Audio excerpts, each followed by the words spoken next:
If you've been an anime fan for the past 30 years, you have no doubt heard the term the Ocean Dub, or the Ocean Group, or perhaps Ocean Studios. They are one of the most prolific recording studios for animation since the 90s, and I have with me today a man that you might not know by name, but I can guarantee you have grown up with at least a handful of the shows that he has voice directed, starting with the early days of Dragon Ball Z and Ranma 1/2, Monster Rancher, X-Men Evolution, Hamtaro, Inuyasha, Mega Man NT Warrior, The Girl Who Leapt Through Time, Death Notes, Fantastic Four, Iron Man Armored Adventures, Beyblade, Norm of the North, Zoids Wild, Gintama, and most recently, Dragon Quest, The Adventure of Dai. I have Karl Willems with me as my guest today. Hello. Hi. Hello. It's been a long time coming. Very, very happy to have you. You're a busy little bee, and I appreciate you taking the time to speak with me today. Yeah, I think apparently I've been told I'm known as being elusive, and no, it's good. It makes you extra mysterious and cool. It's a very important thing to have when you work in entertainment. Whether you're an actor or not. So I think. So yeah, no, just to start with seriously, you have been doing this for over 30 years. You have an incredibly prolific career, and I know that a lot of people that are going to be seeing this know your work for many years from all these different things, because you have worked on a lot of stuff that has touched many of our lives, including my own. So I consider this a big honor that I get to be part of this.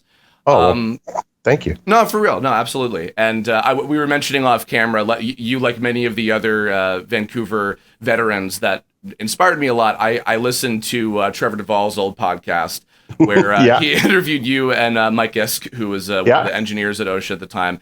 And I learned quite a bit about how voiceover works and dubbing and industry stuff and all sorts of things when I was a very, very young voice actor. And I'm sure a lot of people probably did from that same interview. So to get to actually talk with you about these things directly, 15 years later after that interview is really awesome. So I usually like to bust the generic crap out of the way. So I know that you went to UBC film school and were studying post-production and sound and got really big into that. Eventually led you to be an engineer, which eventually led to being a director. So take us back to a younger Karl. How did you get invested into sound in general, leading to be an engineer, and eventually finding your way to Ocean in, I guess that would have been early 90s, maybe late 80s? Early mid 90s, 94. Okay, gotcha. In fact, I always thought my first day there was January 15th, 94. Okay. But I may have dug up some paperwork that says I'm a few days off, but I'll stick with that. But about 30 years. I'll stick with that. All right. Yeah. 30 years. As of this year, I think, actually, right? That's right. Oh my God. Well, congratulations. Excellent. Oh, thank you. Yeah, that's unbelievable. Because I remember when I started there, the employee that had been there for the longest, who's still there, as a sort of head engineer, mixer, Keith Goddard, had been there 3 years, and I thought, wow, 3 whole years. Yeah. So, I started, in terms of that journey, or whatever you want to call it, I got into film school. I was in UBC, and I changed my studies a few times. Like, I started out in sciences, geology, and then jumped to arts and English lit. And then I was really interested in film, so I decided to go into film, which I did finish. And then I realized, if I take a couple more courses, I can finish English too. So I got my English degree as well. And then I ended up sort of pounding the pavement. And I didn't know what it was. When I was in the film program, I got into editing. I think more than a lot of sound and editing, sound recording and editing. And I really enjoyed the point in the editing. Picture editing was really laborious, very finicky. You go back over and over, and by the end, you don't want to see anything again. Yeah. And then when you got to the sound mix, that was exciting. I really liked that aspect, and it was sort of, happened relatively quickly, and it was that really stuck with me. And I thought, you know what, I think sound post production seems really interesting. So that's why I sort of gravitated to that. And then, as you say, I was a engineer for a little while, and and then I got into directing really by just by chance, because just sort of filling in here and there for like, somebody had to hop out and I'd just jump in, and then I would, for sometimes even like record and direct at the same time, which, isn't ideal, but it works. Still a common thing. I mean, like even out in LA, I mean, some of the biggest shows, I mean, even in North America, actually, I don't know if you know this, but literally for a while, Pokemon, Dragon Ball, the stuff that we did here, Sailor Moon were an engineer who was directing. Properties that would happen. Yeah, absolutely. And it's very doable. I personally really like, or I find when I would engineer, I'd have my technical headphones on, and then when I would direct, I'd have my sort of artistic headphones on. And I like to separate sort of church and state that way. I think it works, because I would find sometimes when I was directing, the engineer would call tech and say, what? Oh, well, I guess you're right. I wasn't really listening for that. Whereas I think when you're maybe focusing on the technical, you're more worried about that than the actual performance. Yeah, that's not really fair to say, but I like to separate. I think it's good to have two different people, because what ends up happening with us, because, and it's, we could talk about that more later, that the whole dynamic in the studio with the actor in the booth and with ADR, there's usually almost always one actor at a time. Yeah. And then the director, and then now just the one engineer. They're sort of the triumvirate of responsibilities, and it kind of works really well. And it becomes a real, you kind of get really a relationship, really close to these people, and you get a dynamic going on. And it works. I think it works really well. What I find with the engineers, and it, I'll try to bully them into keeping something. It's like if there's a tech problem, it's like that. And but the tape was good though. Just fix it. Yeah, absolutely. And then they, you more often than not, they'll try to push back, and and it becomes this sort of playful sort of tension sort of, but it actually, I think, is really productive. I think it worked, and I've realized over time, I thought, oh, it's kind of fun, I'm going to try and bully. And then I realized, that actually works. It actually works to try and sort of like, I'm advocating for this side of things, but they're advocating for the tech, and you got to find something that works for both. And you got to pick your battles and find your middle ground. If you're spending 10-hour work days, 5 days a week, typically, and the personality matters, and people that, I have to imagine, like, the different folks, not only the actors, but the other staff you've been working with, there has to be like a level of bonding together that, if you're going to be stuck together working on one show for however many months. Even if it's a one and done little 13 episode show. Absolutely. And it's funny, because as I was learning a lot, again, as I was getting into the business, I was learning a lot more and more that many directors, both in the dubbing world and otherwise, and games and cartoons, were starting as engineers, and then they become directors. That was a pretty common path that would happen.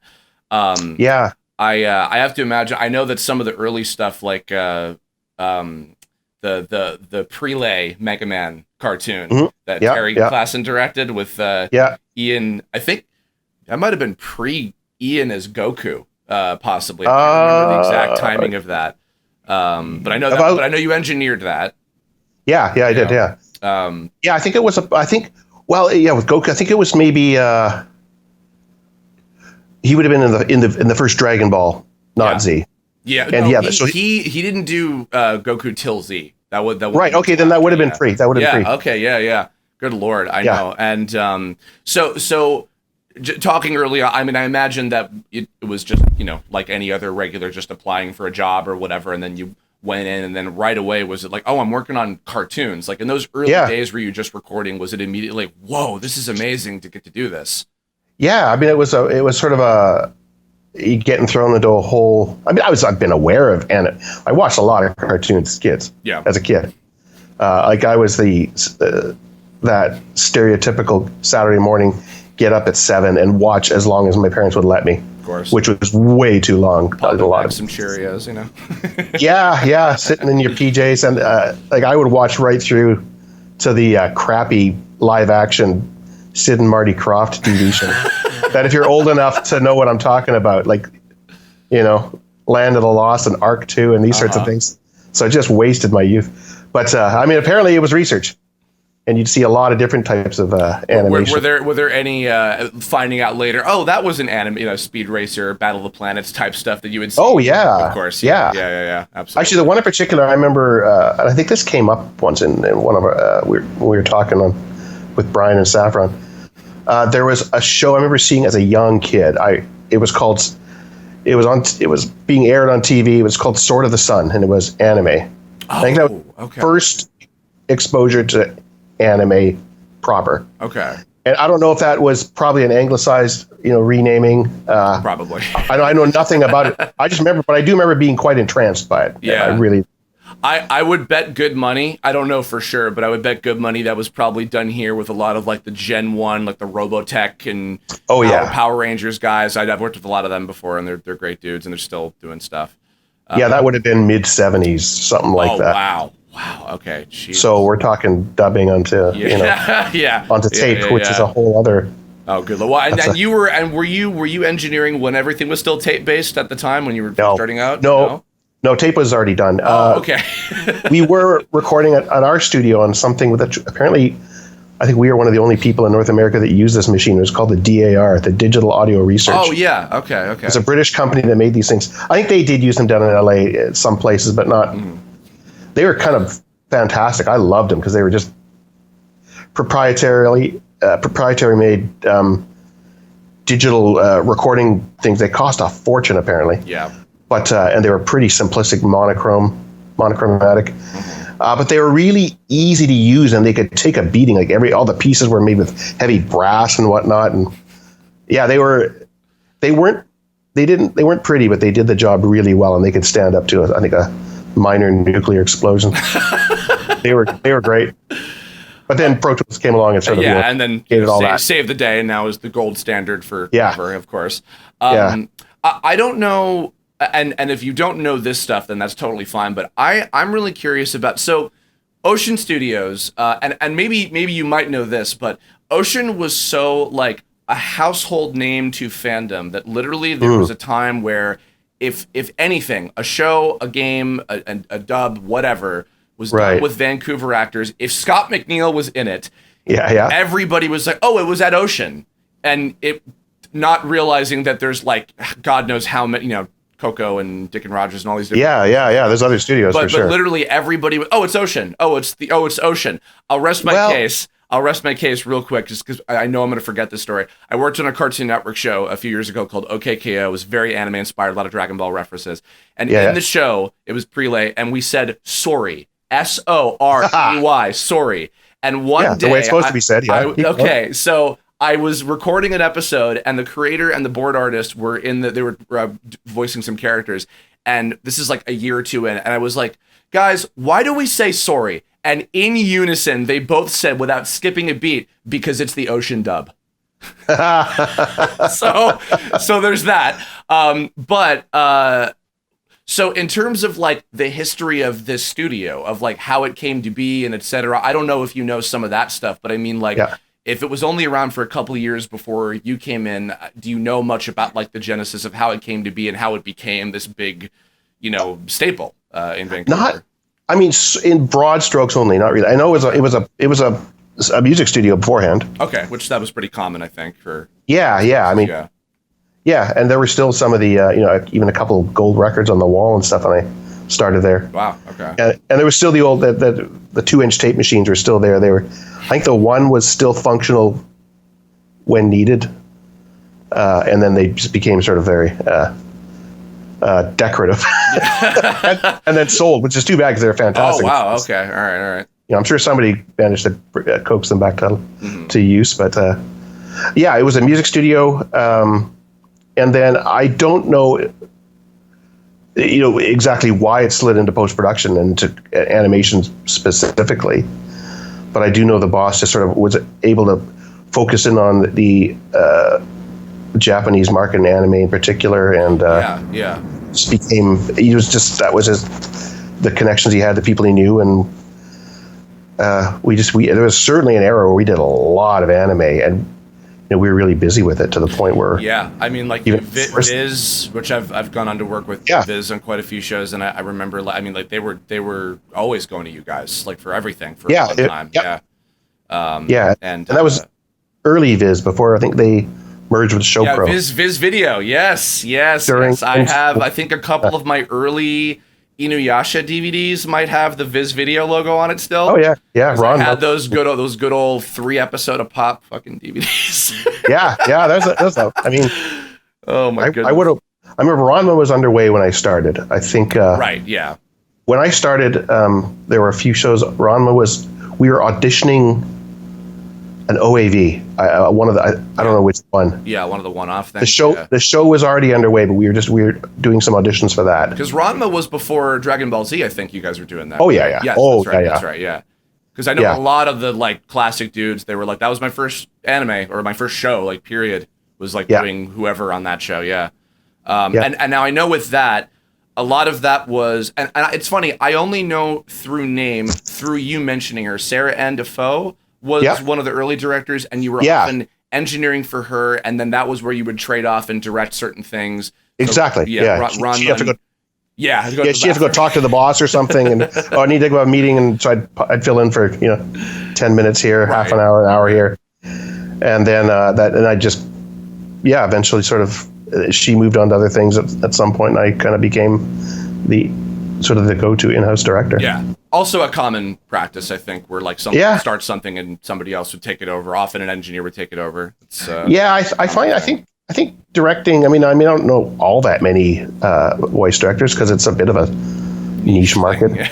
It is, but I think they tend to come from different backgrounds. There's some actors, like Terry Clausen was an actor first. And many other things. He's worn a lot of hats in his life, I think. And he directed at Ocean for a fair bit too. Yeah. He's been kind of all over Vancouver. Yeah, absolutely.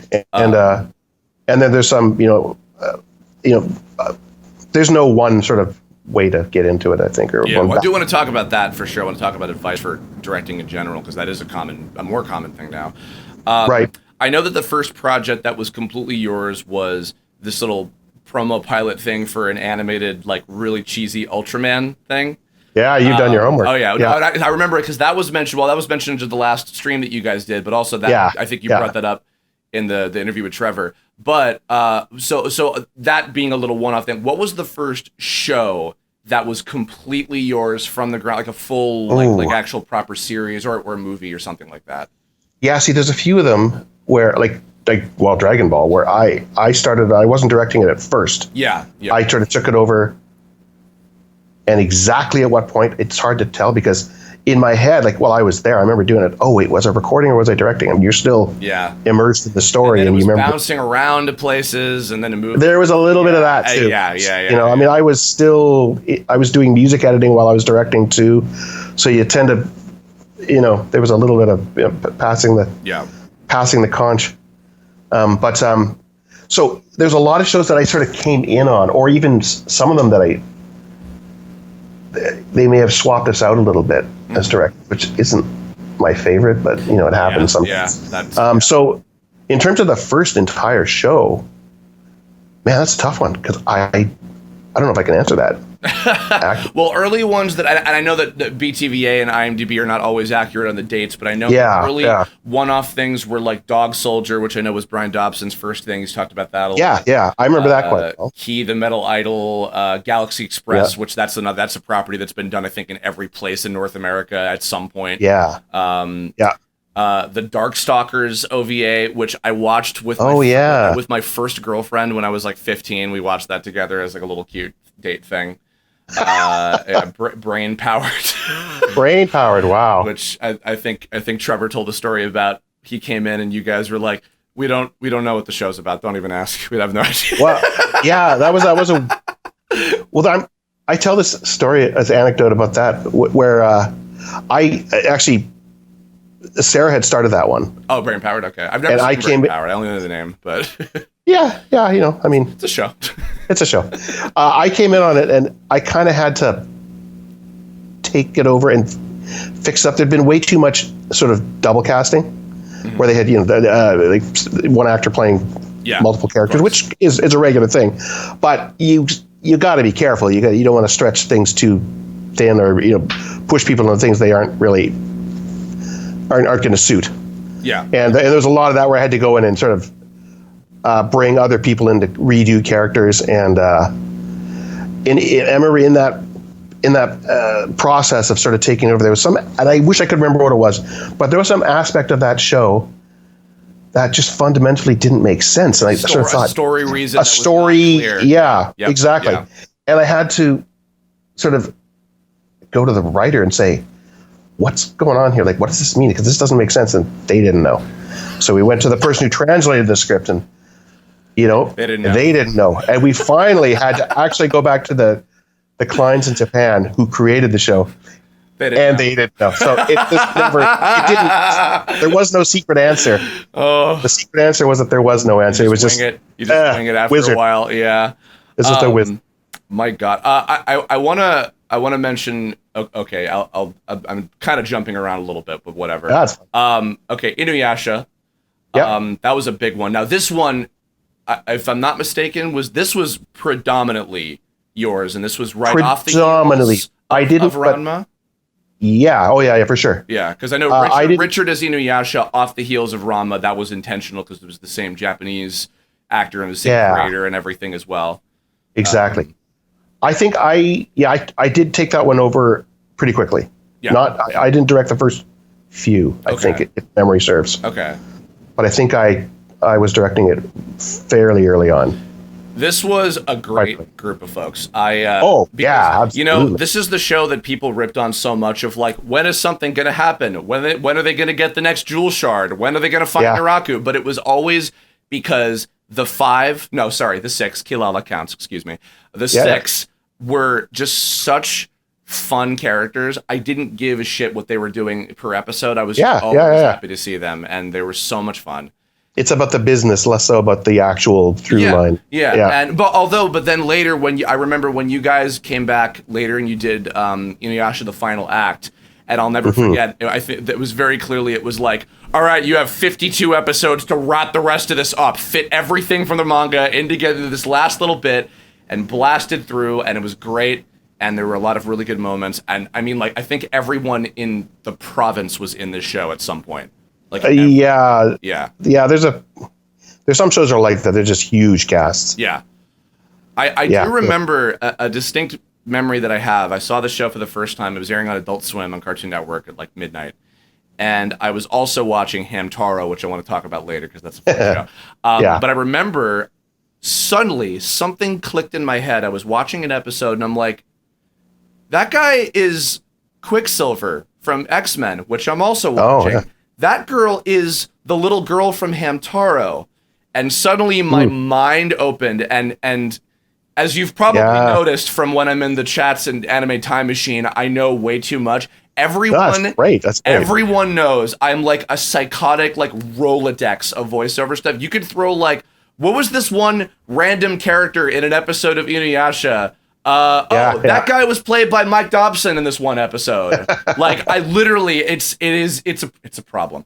This really was the show, legit, that I think kind of like started that for me, of me like paying attention to that in particular and noticing, it's these people. Oh, I'm hearing them in this too. Oh, and that's that guy.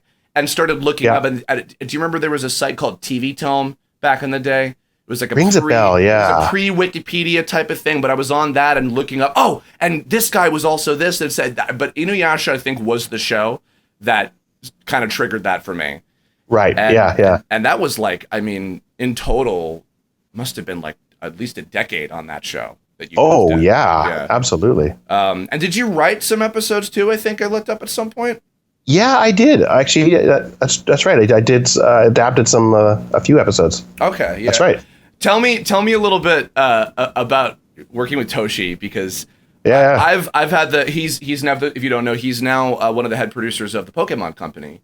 Yes, I did know that. Yeah, and I've gotten to work with him on a couple of those things, and I remember seeing him at cons, like, promoting when, like, Hakudoshi's this new character coming out in the next batch of episodes, when he was still at Viz, then he was at Bandai for a little while, and now he's at Pokemon. Yep. And we've all worked with him, and he's great fun. Because I think he was like the guy for Viz, like he was like your guy's contact. Oh yeah, he was a liaison. He was up there for. What was working with him like back in the day? Oh, it's great. I mean, he was just one of us because we were like pretty much the same age, I think. Oh, okay. So he'd been coming up already when I started, so I knew him right from the get-go. Mm-hmm. No, it was great. We'd always hang out. We'd record and and then after the recordings, he'd be in town for the duration of the recording. So we'd often, let's go for a beer, go for dinner. Or a couple actors would come, and there was a lot of that sort of camaraderie. So I'm reminded also, because I do not want to miss this. Okay, one of my favorite people of anyone you've directed ever is Don Brown. Don Brown, yeah. Oh my God. And I think he may be retired now. I'm not sure. I think sort of. Yeah, I think he's been having some health issues. Okay. Or just he actually, I think he was just unable to drive in for sessions. Okay, that makes it. Yeah, because I know that for the sequel show, which I want to mention something about that. I know he was one of the few people that did not get to come back to reprise. Right. But oh my God, any time that he showed up and I'm like, oh yeah, and no matter what it was, even some bit part, I'm like, please, I've heard some funny stories about his quirkiness and it's any distinct standout kind of stuff, not even from just Inuyasha, but just from any shows of working with Don, because I anything to know about him is just I love Don. He's fantastic. He's a great human being. He's one of the most sincerely friendly people you can ever hope to meet. Mm-hmm. But the thing about Don, which is maybe not the same for a lot of people, is a lot of people when they're playing these characters, especially in more character-y shows, they have to say they have their baseline and then they need to sort of push up into a certain place. Yeah.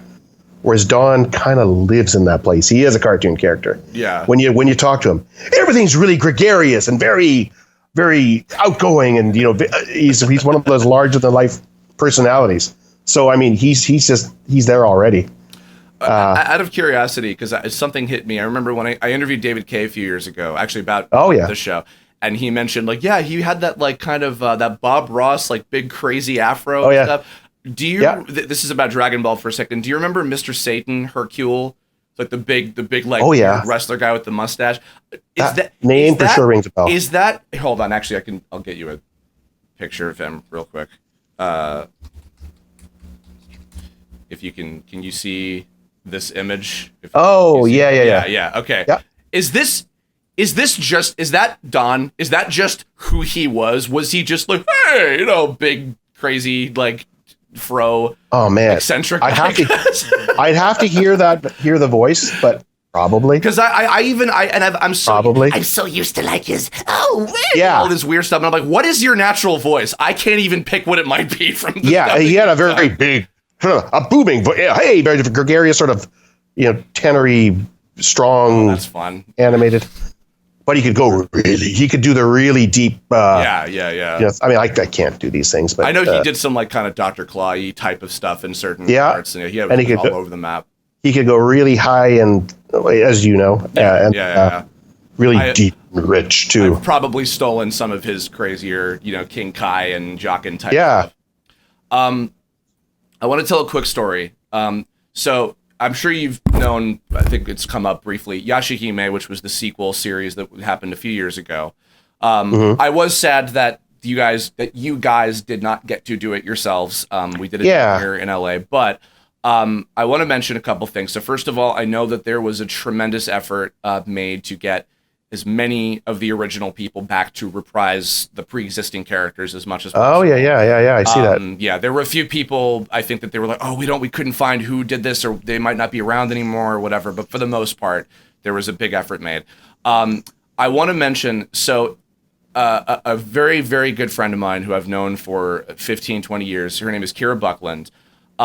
When I met her in 2005, and she and I were doing amateur internet fan projects and stuff like that, she was inspired to be a voice actress by Monica Story's performance as Kagome.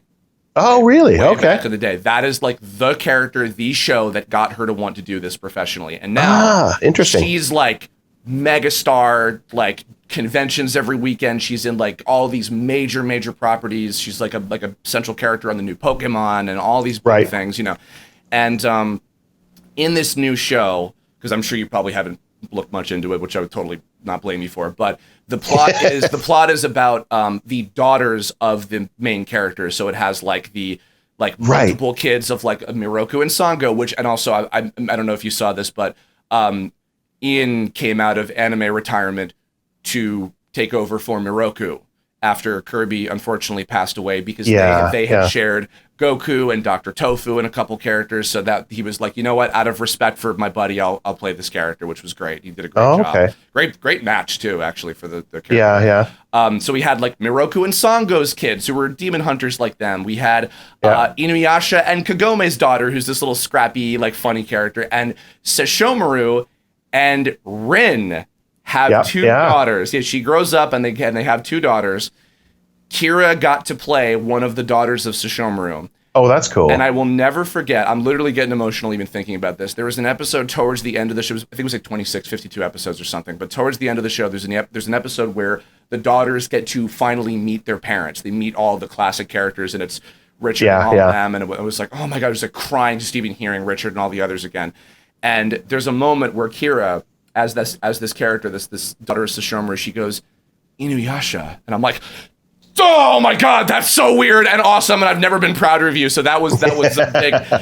So even I know that there's, I'm sorry that you guys did not get to do it in Canada, but at the very bare minimum, I hope that that like there was a string of influence that went, and a lot of people, I believe, that worked on the show did watch the original. I think even the director, they were all like really trying as best as possible to take care of it, and they wanted to do it justice, because it was a big influential show for a lot of people. So I mean, it was a great show. It was really fun to work on too. Yeah, it's always sad when you hear that, oh, we're not doing that anymore. Ah, crap. Yeah, I know, and we've taken a few from you. I know it happens. I mean, even just in a smaller way, it happens. There's shows I've worked on, and I find out, oh, you're getting somebody else in house to a different. Oh crap. Okay. Yeah. Damn it. I know. Well, no, and the thing is, I mean, I really need to watch. This is skipping way ahead. I need to watch Adventures of Dai Dragon Quest, because I miss hearing you guys. I miss my like ocean cheese. There's a cheese that you guys have with shows that I love. That's so, and actually, when we get to Mega Man, I want to talk about that briefly too. Little off topic for a second, but kind of more all encompassing. What is a typical day for you like? I know, obviously, I guess today you have a little bit more leeway, but you're a busy guy, like having to do all this. I don't know how many shows you're doing at once, but what is a day in the life? That depends. Yeah. Well, actually, usually I'm working on one block of episodes of any given show at a time. So, like, if they were doing Inuyasha, here's 4 episodes, 4 scripts, video, prep these, so get up to speed on those and make notes and that sort of thing, prepare. And then we go in and record for X number of days, week and a half, maybe, depends on how the line counts. All the scheduling falls out. So then you go in for your 9 to 5, whatever days of working with the voice actors and recording one at a time and putting it together, as like you go through with a character at a time. So you're just replacing each line like a mosaic, like a tile mosaic. And hopefully and your job as a director is to make sure that when it all comes together in the end, it all sounds cohesive and makes sense and is hopefully good. When you get a new anime show, how much time and preparation do you get to have? Sometimes there's a bit of a crunch, but do you get time to like, watch a fair bit of it ahead of time and know kind of like what the arc is going to be, or any kind of like hopefully pop up? Yeah. Hopefully. I mean, that should happen more than it does, to be honest. But usually it depends. When you're starting a new series, there might be time. Like we've just been working on recording a show, which unfortunately I can't name, but it's too bad because it's freaking awesome. Well, but I don't think it hasn't landed yet. But it is I think it's a pretty big property from what I got. And it's an anime? Quite, yeah. Okay, all right. Well, cool. No, yeah. I'm glad you guys are getting shows in general. Yeah, and it's a really cool storyline. Okay. Like, I think one of the coolest I've seen in a long time. Really interesting. Okay. It's funny because it's not the type of show at all, but it has a vibe very atmospheric vibe, kind of like The Girl Who Leapt Through Time. Oh, okay. Oh, that one? Great film. It's not that sort of storyline, but it has that feel to it. Yeah, even though it's got a darker storyline. But yeah, so there's a whole lot of backstory to that in the manga to look through, to read through. So I had time to sort of prepare that more so because there was a lot of lore already that needed to be sort of ingested. Yeah. Okay. Which, because a lot of things that show up early you're gonna find out later what's going on, and you need to know that. With auditions, I know back in the day, you would have like a few days worth of bringing actually people in and working with them on however many characters they read for in a show at a time. Yeah. And now I know everything is all from home, etc. Not actually. We're one of the few studios we don't do that. We still do in-house auditions. Oh my God! Apparently we're one of the few. When I was in New York, my very first job was Pokemon in New York City at the time, like 15 years ago now. And I remember I had to go all the way to the city from Long Island, which was like an hour and a half like commute between the train and going all the way to the studio. But I still loved doing it because I would be in the booth working with the person and playing around with stuff, and not like now where I'm like, all right, here's my MP3. I hope this is what you want. If we get, depending on how much material we even get, if we even get a picture, sometimes we don't even get a picture. I know it's a little unfair. Oh my God. I think it's a little unfair to the actors. I mean, I get it. It makes a lot more sense. I'm surprised it hasn't been going on. It wasn't going on sooner. Yeah. But I think there's just, as an actor, you're going to make certain choices, and you just hope they're the right ones. Like just even something along the line, like something which I find in a lot of cartoons and in a lot of animation pieces, they'll state, "Oh, this is not cartoony, very real and filmic." Yeah. Half the time they don't really mean it. It's like, well, kinda. Yeah. I mean, in a relative sense, sure, but if somebody actually comes in and does a really flat, neutral filmic read, it just doesn't cut it. Well, or also so you need the trying the film, which I hate. This is a whole nother thing, but like what you think is the natural film read, but it's actually just like, I'm doing realistic. I'm like, no, you sound like you're doing a voice. No, because like when you get put in front of the microphone and then suddenly your voice acting voice turns on, and it's like, I Caval, it drives me crazy. Yeah, absolutely. And even just, I remember when we did some of the Marvel series, like X-Men Evolution. Oh, yeah. And that was one that everything was very, it was stated on the auditions, very real and not cartoony. And it's like, well, is that really true where it ended up? And, which was a great show. I enjoyed it. Love that show. But I learned that you kind of need to reinterpret. And even the character, if they'll say this character is 15 years old, well, what does that mean in a voice? Well, I mean, that show in particular, we'll talk about X-Men for a second, because, God damn, it's so funny. I remember at the time, a lot of people were ragging on it. Oh, it's like X-Men Babies compared to like the 90s, because I didn't really see much of the 90s one before that, the Toronto one. But that was the one that I grew up with. And now I meet people that are like, wait, no, people ripped on. No, Evolution was fantastic. It's so solid. Like, we wish there was more. I thought so too. Yeah, yeah. I think at one point there was meant to be. I think that like there was going to be at least another season with like the Jean Grey as the Phoenix and some stuff, because it ended with Apocalypse. But that show, and everyone knows the Scott fart story. Of course, everyone on Earth knows that story. Scott is my. There have been many great Wolverine actors. Scott is my fucking Wolverine, like without question, every time. That's.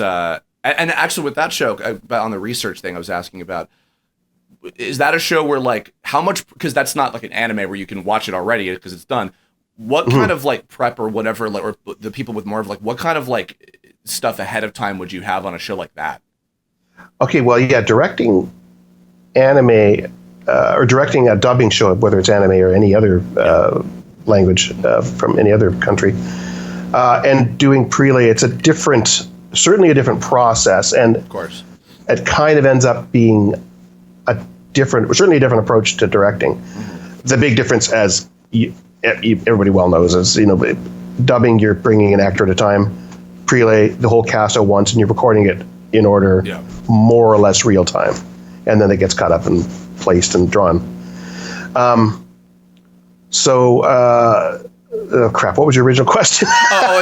Like, so when you were working with Marvel, because you did X-Men. Oh, the prep. Yeah, the prep. Fantastic Four and Iron Man. Like, what kind of stuff? Like working with them on preparation and everything. Yeah. Yeah, I mean, in a general sense, with prelay, because with any dubbing show, you watch it first and you read the translated script.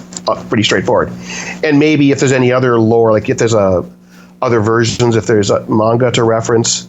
Or anything like that, you can sort of dive into that. With prelay, there's usually less. Although with X-Men, of course, there's a little bit of a little bit of history there. Mm-hmm, of course. You basically have to go through the script, and sometimes there's a storyboard to reference, which is great because you can really get a sense for what it's going to look like. That said, it's a lot more work because you got to do it stories. Usually there's not, in my experience. So you have to go through the script and break it down in terms of in notes for how you want it performed. But I mean, you're going by what's the descriptions on the script. Of course, in an ADR script, there aren't any descriptions really in terms of what's going on visually. It's just the lines with maybe a little bit of thumbnail correction. But with a prelay script, it's a whole shooting script with like a pop and all that kind of thing. Yeah. So you've got that to reference, and I've got to make my notes on that because you haven't got time in a session to sort of that. You've got to break that down, and also add any sounds like so and so gets hit by something and falls on the ground. You need to add the sounds. It's usually scripted. So there's just a technical side of all the write-ins and whatnot that you're going to need to do, and sometimes those are huge, especially in action shows. But it's just the preparation. Looking at this, I mean, like seriously, looking at the cast again. Like, there's another show. Everybody in town was in this. I think. I think this might have been. I think like Adam Waith's first show was this as Colossus. I think that was like the first. It was, if not his first, it was one of his very first. I think. Yeah. Early on, like Adam's Waith as well as Pyro. A lot of great. It was a huge cast. Well, one thing that happened with that show is we cast the first season, right, and a lot of great actors on that. Yeah, and then come the second season, there was the whole army of new recruits. They called going with this, and they did nothing. Yeah, well, we cast all these amazing people, and I know they used them a lot less than we felt like they were going to, considering they had a big round of auditions, and there was a lot of really good voices that didn't get a lot of use. I love Andrew as Iceman. Iceman was my favorite X-Men. He's great. The funny thing about Bill Switzer, who is my long lost cousin, possibly because he looks so much like me, it freaks me out a little bit. Well, funny thing, you talk about Andrew Francis and that when he came in for this show, and I worked with Andrew since he was a kid. I think we realized he was 9 when I did his first show. That he was in, and I got to observe him go through his voice change period. Yeah. And his voice changed hard. I don't know if there's a show we did called Monster Rancher. I remember, like, Genki's grown up. All right. Yeah. I can tell you, I was the person who fought hard to have him not be recast. Yeah. Because there were a lot of forces pushing to make that happen. He is very much giving you credit on that for sure. Yeah. I really, really liked what he did, so I didn't want that to happen, and I'm glad they didn't. Yeah. But when he came to X-Men, he was able to do a really sort of good, fun impersonation of Scott as Wolverine. And he could put on that. And they say, I don't follow the rules. He had the resonance. His voice changed to that point. That's funny. And I remember he would do that periodically through the session, which I think everybody, it was funny because it was quite good. And I think Scott took it good-naturedly, but I think it also sort of was just bugged him a little bit. Get up for my job, kid. Yeah, exactly. Yeah. Yeah, good luck. And also there were even among the kind of usual suspects, Megan Black was not a common person. I heard she was probably my favorite. Well, there are a lot of really good rogues. She was great. Kristen Williamson as Storm was wonderful. Yeah. That really nice kind of African accent. Megan Leach on oh my god, Boom Boom. Yeah, right. I think she was of that new flock of kids. She was the one that was the best utilized because she was so funny. Oh my god, she had just a great voice. Yeah, I really liked it. And Chris Judge is not what you would expect, like a Magneto voice, but God, he was Yeah, and now he's his he's the voice is God of War. amazing. He's Kratos on God of War, which is a huge, like, big AAA game. Big thing on that. Yeah, I love this show. I think right toward the end, we were doing pickups, I think, for him as on the show. And he was in by himself. And I had him, I said, Chris, can you just do me a favor? Can you just lean to the mic and just say, "Oh, baby," which he did, and we recorded it, and then it got lost at some point, which is too bad because it was like, isn't he like 10 feet tall? You must have had to like. He's a tall guy, yeah. And so damn handsome, my God. Oh, sweet, just a sweetheart. Yeah. Oh, I'm sorry, I mentioned something about auditions earlier. I was reminded because I think you had said, and it's funny also the bit about Andrew and like not always knowing how things were going to go with Vision of Escaflowne, where Andrew's character, and it's by the way, because I'm sure you've been informed because that's another show that got redubbed. Literally, even with the power of hindsight, they did it again. They cast a dude. Right. Wow. But I heard, if I'm remembering correctly, there were no auditions for that show. There was just you picked people. That was one of the few shows that was given to me, and I was told to go ahead and cast it. You were drunk with. It's happened. Absolutely. Are you kidding? But I will say, in my defense, anytime that's ever happened, I cast people who end up. Oh, I mean, being a really good team to work. All in? No, of course. I mean, you can't go wrong with these guys. I stand by. I think I. Other than Andrew being a girl, ultimately, you can't win them all. No, but and Kelly and Kirby, God rest his soul. Kelly and Kirby playing love interest in about like probably 90% of the shows you worked on. And outside of that too, which I loved. Is it Jocelyn or Jocelyn? Jocelyn Lowen, who's really funny, underrated. Oh yeah, she's really great. Funny. And Mega Man 2, so funny in that show. I'm gonna get to that in a little bit.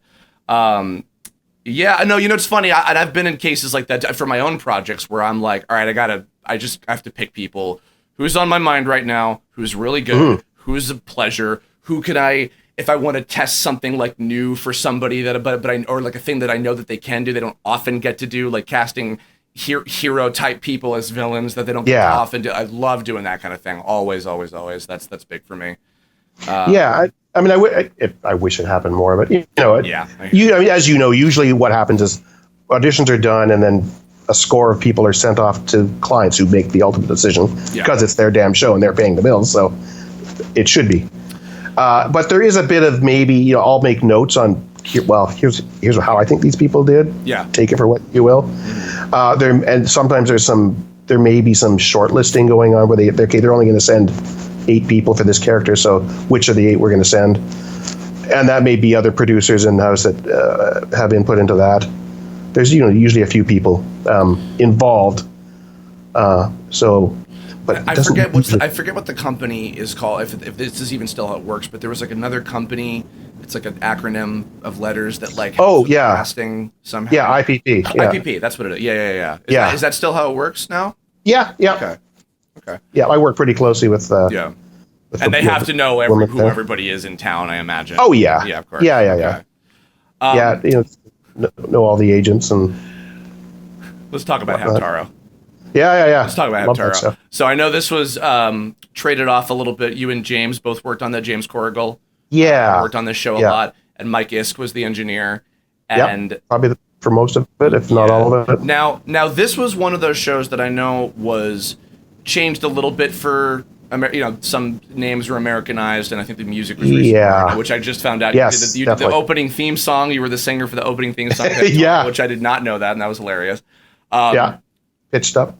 For me, this was just one of those shows that like would be on. I'll be like, I'll watch this. Oh, this is like funny, like really genuinely fun. And when I go back now and I see it, and I've learned also, again, a lot of my contemporary actors that are like doing really well, they were like, oh dude, that show is my shit. I loved that. That show is hilarious. I loved watching that. Okay, I gotta be honest. I remember when I first found out, I'll hear, we've got a show coming in called so-and-so, and then usually at some point, then I'll get the materials. But every once in a while, I'll sort of, let's check that out. And I remember we had a tape of the show, and I remember going up into the machine room because there was a tape tape player. Yeah. Dating myself there, but putting it in, seeing the original version and thinking, oh my God, shoot me now. Fast forward to, I love working on this show. This is awesome. Yeah. This was like big favorite, I think, for you guys. Oh, yeah. Oh my God. Taking free reign on rewriting everything all the time. Yeah, because we needed to, and we just sort of started. Yeah. We found, oh, you know what? We're getting away with this. Let's push it a bit further, see where we go. Yeah. A lot of Richard Gere and Star Wars references tucked in there. I don't think any of those were scripted. Nope. Yeah, the Star Wars references we can take credit for. Oh my God. And Mike. Like everybody, another one, everybody was in this. My boss was my Ted. This is my favorite role of Ted Cole as boss. My hamster senses are tingling, you guys. What a weird choice for him, and so funny. Yeah. Oh yeah. And he like stuck out so much because he always to me felt like the character is like, did you wander in from something else somehow? But like it was so fun. Oh my God. And Paul and Sam as Howdy and Dexter constantly feuding with each other over the girls all the time. Yeah. Oh yeah. Stan was originally Noel Fisher, right? I think. And that was the infamous bottled fart story. Yeah. Which I tell it's that true. Story I was there. To people. Oh my God. Yeah. I was there. I wouldn't have believed that would work, but apparently it did. My God. Oh, Brittany Wilson. I forgot she was in this too. She was great. Yeah. She must have been like 5, for Christ's sake, when she did the show. I know. I remember seeing her about a couple of years ago and like, oh God, now I feel old. Yeah. Other than the nuclear fart attack, which is hilarious. I mean, any other like kind of standout funny things about Hamtaro? Because that's a big one for me.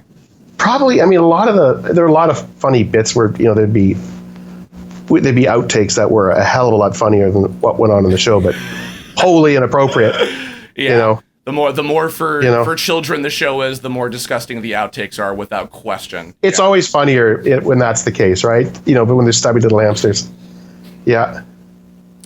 I mean, I'm trying to think. I remember Saffron doing a great outtake. There's one bit where they're in a cave and they're on a mining cart, like a roller coaster, out of control. Mm-hmm. Whoa, it's all over, and then it finally comes off the rails and comes down, and poof, all the tires blast out. And I remember Saffron as Oxnard doing this whole long run, and at the end, poof, fucking Firestone. Because at the time it was the Firestone recall on the tires. You got to keep it interesting for yourself. What can I say? Yeah, that was a good one. Oh my God. Side question before I want to talk about Mega Man for 700 years. On the note of having fun, what do you like to do for fun outside of the studio, other than taking care of kids and dogs? I imagine. Yeah, I mean my kid's not a kid anymore, so that's not really an excuse. There'll always be a kid. Walking the dog, he's sitting here keeping me company. Oh, I heard him stepping around in the background. Yeah, he's. Other than that, I always been a music guy. I play guitar and whatnot. I used to play a lot more, and I've been lapsed, but I've been sort of getting back into it more recently. And collecting music. I've always been a record guy. Yeah. Since records were the thing, and now they're the retro thing, and I still, enjoy that. I have a lot of records, way too many. Do you play much video games? Do you watch other stuff outside of work? No. I would play some video games with my kid. Okay. When he was younger, for sure. So it was usually by proxy. So played a lot of Minecraft. Of course. He would kick my ass in most other shooting games and whatnot. So no, I'm not. I can't really claim to be much of a gamer. That's okay. Although I have a real affinity for the old school ColecoVision, because that's. Oh, okay.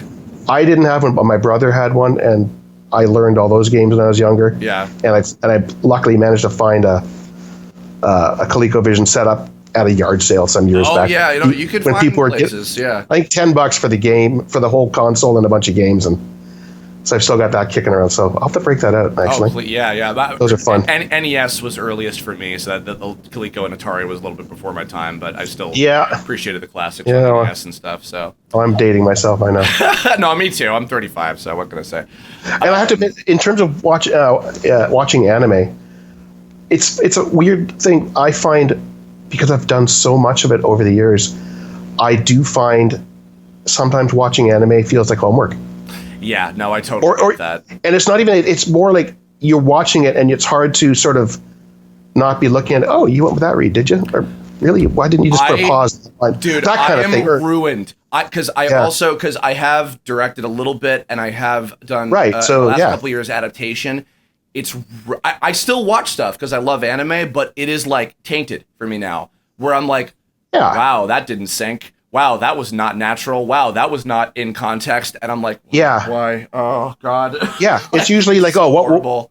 And even like seeing things that I've done, it's like, oh, I wish I could redo that. I let that go. I know. What was I thinking? Oh, my God, yeah. Things like that. Yeah. Well, yeah, there's a few of those. Looking back, okay. I want to talk about Mega Man NT Warrior. Right, yeah. This was my favorite show that you ever did. Oh, okay, great. Not to say that it was like, because I mean, Death Note is incredible. Girl Who Left Their Time is fantastic. Like, not to say that it's the best show. Oh, I know what you mean. Yeah, but it's my favorite show. So favorite and best are two. Let me tell you what. Not to go on too much about this, but this was one of the instrumental shows that got me wanting to do voiceover. I remember hearing at the time Alex at LAN, when he was still LAN in the early days, and Andrew as Mega Man. The two of them, I was like, maybe because they were probably around my same age or close to it, and I was like, maybe I could do this. And Bill and a lot of great kid actors, Nathan Tippel, a lot of these guys, Reese Thompson, and I'm like, maybe I could do this. And for one thing, but also the games. Which last year, this was funny, last year they released this, oh no, you know this because Andrew talked about it on the stream. They released a collection of all of the Mega Man Battle Network games, which the show was based on originally, Rocket Man EXE. They did a collection, sold like fucking crazy, and they got Andrew to come back to voice Mega Man EXE. Oh, did they? As the menu voice, yeah. So, that's great. Yeah, and I think they got like every language of him back because they're like, what would be the point otherwise if we didn't? And everybody was coming out of the woodwork, and Capcom put up for a few months all of the episodes of the show on YouTube for free to watch. So I went back, and probably for the first time in like quite a while, I binged all of them. My God, you guys got away with a lot of stuff on that show. Oh yeah, we did. Wow. And I mean, and it wasn't always us getting away with stuff. There was one line in particular, which I don't even know if I should say this. Do you know what I'm talking about? Have I talked about this before? Please. With the jacking in. Does this mean anything to you? Yeah. Jack in, Mega Man, power. Yeah. Well, yeah. Jacking in. Yeah. Well, there was a line, and this was one of the shows. Most of the shows that more often than not at Ocean, we have our people rewrite the script, so we're responsible for the script writing and whatnot. Of course. And occasionally the clients will do their own. Mm-hmm. And some of the video shows were that way. Okay. And this was one of them, but they did their own scripts. Mm-hmm. At least I think all the way through. And there was a line where they were going camping. You know what I'm talking about? Yep. Okay. There's something else in that exact same episode I'm going to bring up in a second, but please. Okay. Well, correct me. It's been many years. Of course. But I remember they were walking through the forest, and the idea is Lance Jones, because he doesn't have his device to play, no electronics. Of course. And they're walking along, so it's, what's up with Land back there? And he goes, he's trying to jack into a flower. Scripted line, not my script, approved script. And we thought, holy crap, really? There's in that same episode. Okay, so they're going camping. And Lan and Melu and all the kids are going camping. Yeah. They go with Sal, which was Kelly's character, and they meet this incidental guy, Dave, once again played by the late great Kirby. Once again, them playing semi-romantic opposites. He was like the bad guy of the day. He had Quick Man was his little bad guy of the day. He shows up and he's all handsome, and Sal is like blushing, and she's like, "Oh, hey guys, this is my friend Dave." And then it cuts to Meilu, Brittany's character, and Yai, the little rich girl who's hysterical. Jocelyn played her, and they're like blushing, and it's clear that they're like, "Ooh, you've got a boyfriend." They're all like teasing her and stuff. And word for word in the dub, Yai, the little girl, is like, "Hi, I'm Yai. I love roughing it," and I'm like, "Excuse me." Excuse me, you're like 5. Like, what the fuck? So, and that would happen like more than I remembered as I was going through it. I'm like, Jesus Christ, wow. The funny thing is, that was, I would say, a proof script, so that wasn't us. That wasn't. I don't think we would have rewritten it for that. Some shows, absolutely. Another show where everyone on planet Earth was in this as somebody. Another one I think were a lot. I think Anna Kummer, that was her first show. Oh yeah. Oh, it might have been, A lot of folks, I mean, probably quadruple cast a few people because there were so many, one-off men. A lot of these guys. I remember I brought up, because actually my very first, when I was young and I used to cosplay once in a while, I cosplayed as Matt Hill's character, Bass. Oh, yeah. And you told that story. Because, by the way, no one believed. So back then, because this was another show that was censored and changed for Saturday morning a little bit. Right. A lot of people kind of ragged on the dub, and there wasn't a lot of people keeping track of what the cast was. So because I was the Rolodex at that point, I would look at the end where the credits would be squished to like a fraction of the screen. And try to see, because they would list character name and actor name, which is a rare thing that would ever happen in general. I know. Usually it'll be like featuring the voices of, and I don't know why. I would try to, and by ear, I'm like, oh, that's Drummond as this guy. That's Trevor as this guy. And then even lately, I solved a few mysteries of, no, actually it was this person, like, etc. No one believed that fucking Ed from Ed, Edd n Eddy was Bass doing this, like, this world must be mine. And it wasn't until I think towards the end of that first season that you guys did, and he screams, and I'm like, oh my God, that's Matt Hill. What? Well, it's like, what character would Matt be the least sort of, in his wheelhouse? Yeah. I thought he did a great job. Oh, absolutely, it's like, wow, it's not the first person. No, not his typical wheelhouse at all. No, exactly. Which is great. It's nice. It's nice to stretch the limits. I will say, I remember when Saffron Red came in the very first auditions for that. Oh, okay. I'm thinking back to Hamtaro, actually. Oh, okay. When she came in to read for Oxnard, I remember, I'd worked with her a lot by that point.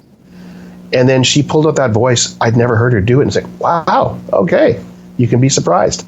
It was a really nice surprise. Mm-hmm. So people will do that. You get used to, or you kind of pigeonhole them, I guess, for lack of a better word. Because when you're doing so much, it's just easy to be like, oh, they're going to be good for this typical thing. Yeah, I know they can do that. Yeah. Yeah, exactly. So it's nice when there's a good testing bed. There's so many guys. It's a great, hey, can you do this accent? Can you do this weird thing? Try it. Whatever. Yeah. They're only in this one episode. Who cares? Just do whatever. Well, actually, there's a show. I wish I could tell you the name of the show, but I don't think I can yet. A new one that I don't think is out yet, but it is freaking fantastic. Mm-hmm. It's a French show. Oh, okay. And it is nuts. It's nuts in the best possible way. It's really clever. Cerebrally nuts, I would call it. And Vincent Tong plays the lead. Of course he does. And Vincent, known as the brooding young hero, gets to play like the zany, goofy, over-the-top lead, which is amazing. I remember when Vincent was new. I met him at the first convention I ever guested at in 2010 in Vancouver. I went to Anime Evolution. It was beautiful. Okay. By the way, your city is beautiful. It's like LA but clean, for fuck's sake.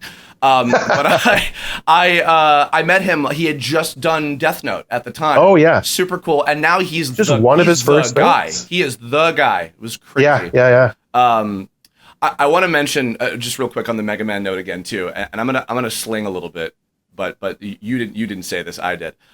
So when I was in my early days of studying and listening to performances and trying to like determine like what is a good performance and what is a bad one, especially because I was the critical guy watching dubs and wanted to like dubs.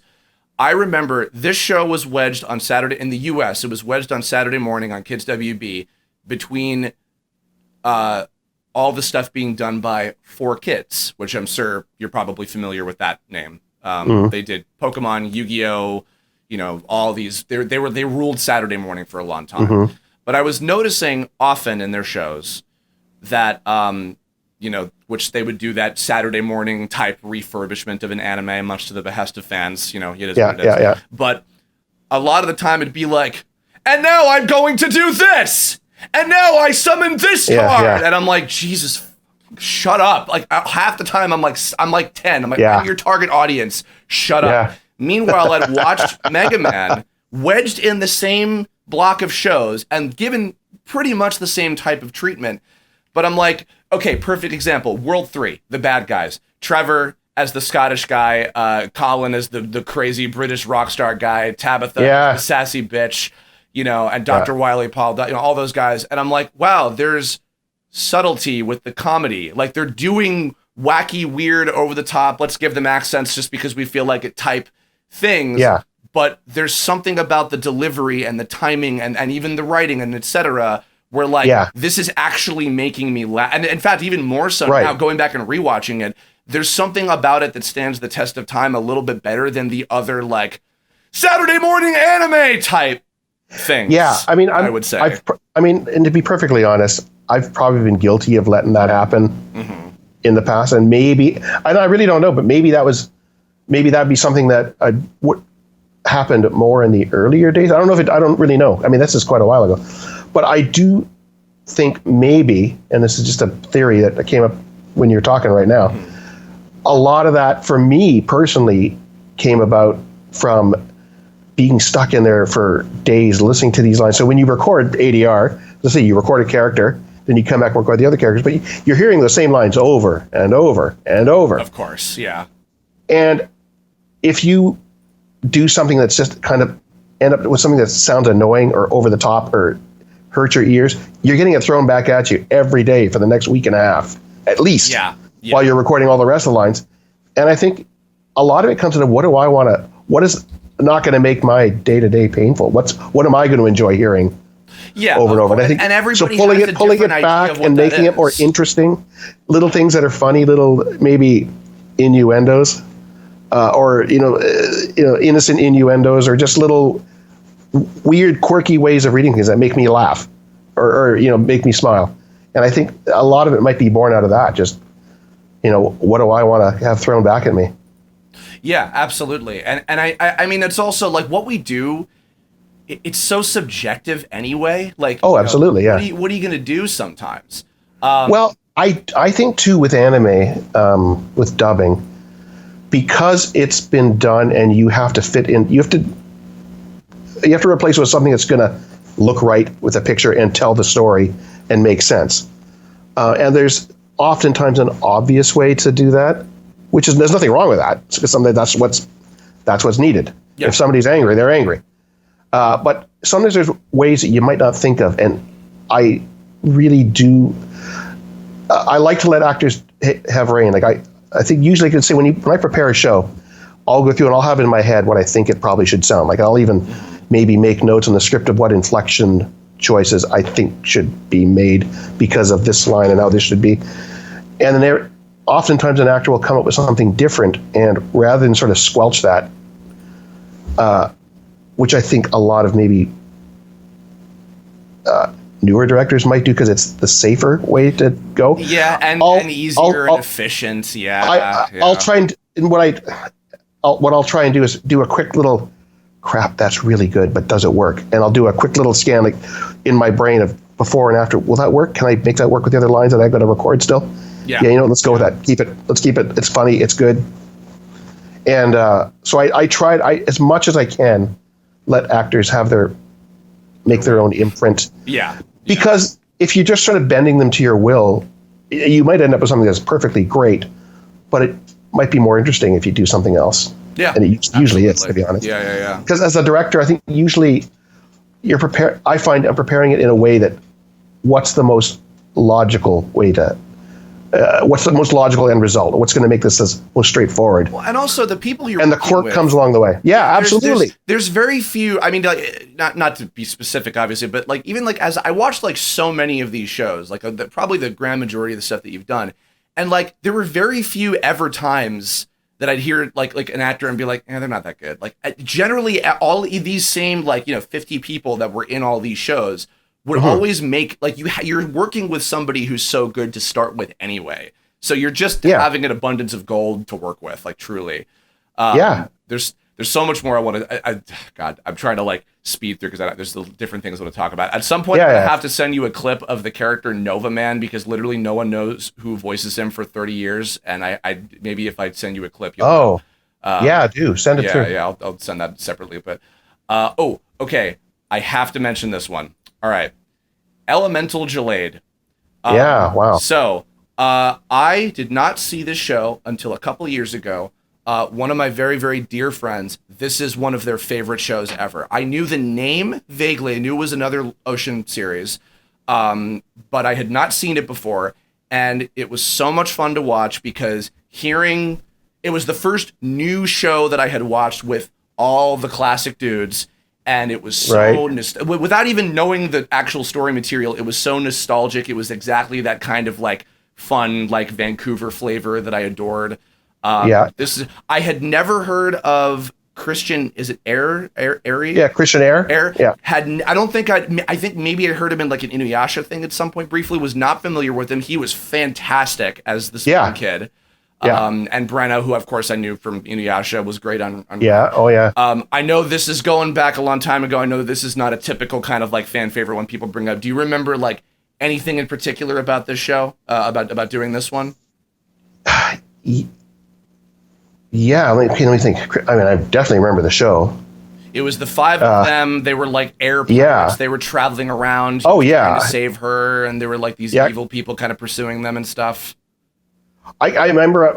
Mostly what I remember are the sort of these characters, like Christian Air and Alex Carter, all these people. And I didn't realize that Christian you had been working with since he was like a kid. Also, he was like doing other stuff before that too. I think so. Yeah. I mean, I don't think I had worked with him a lot personally, but I think. But he'd been doing stuff like. I think so. Yeah. No, he wasn't. I had no idea.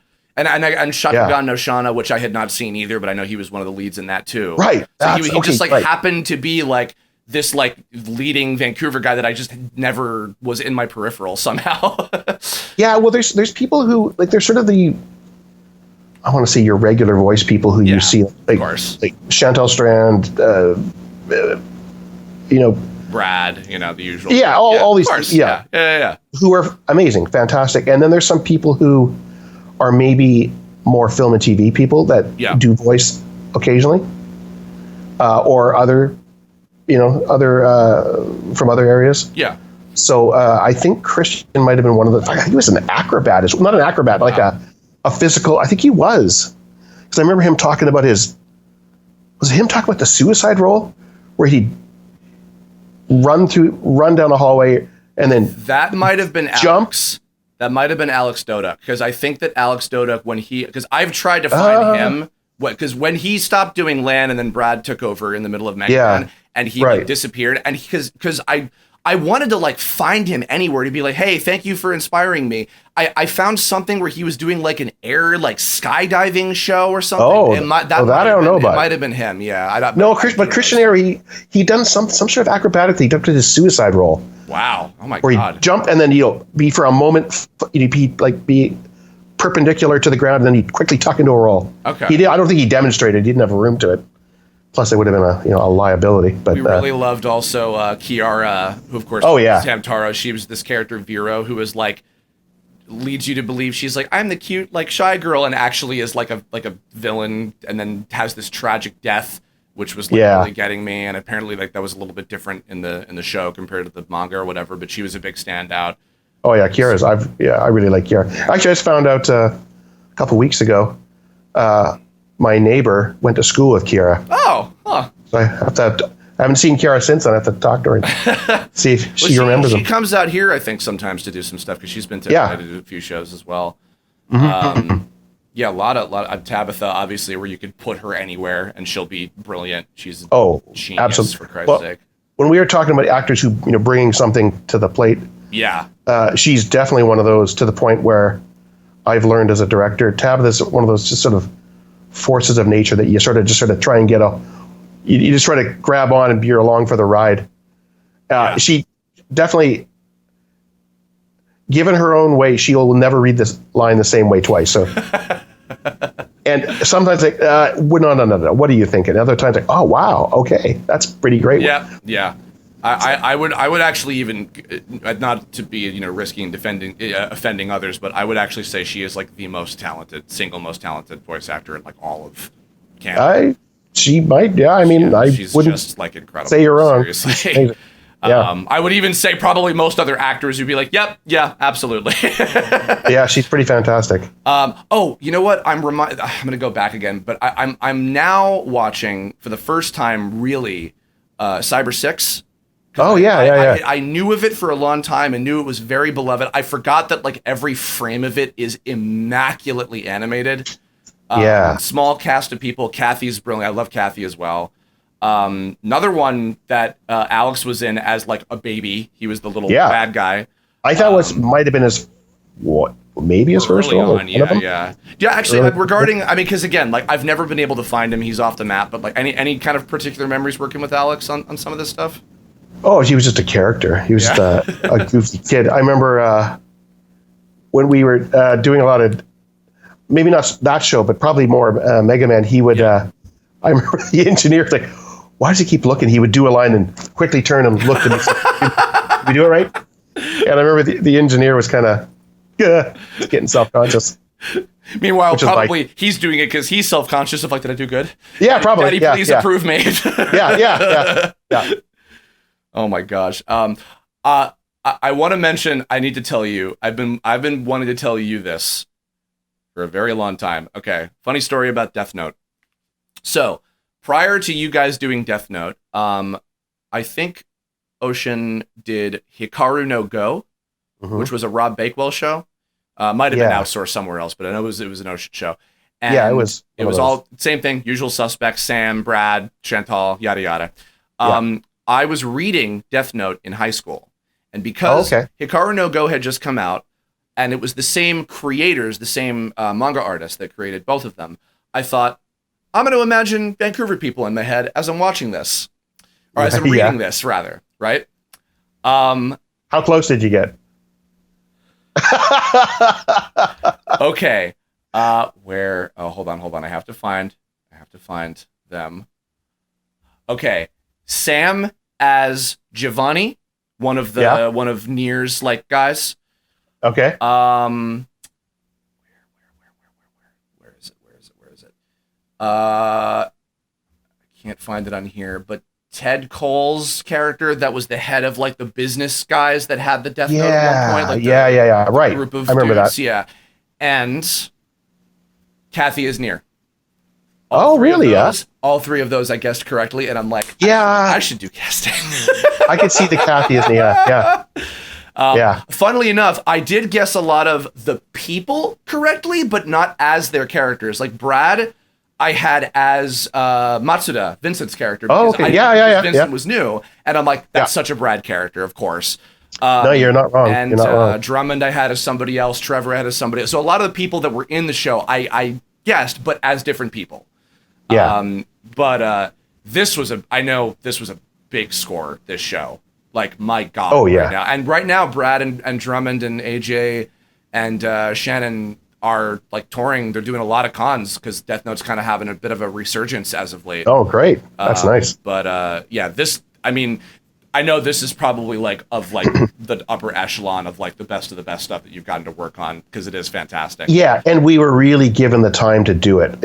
Lots of time to sort of prepare and figure it out, and we weren't pushed, which was nice. But that can be an issue. Sometimes you're under the gun. You got to go and. Well, and under the gun in terms of also, I mean, I remember fandom was like, they better not fuck the show up. They better not. Yeah, I can see that. And everybody was like, this is fantastic. And no one expected Brad.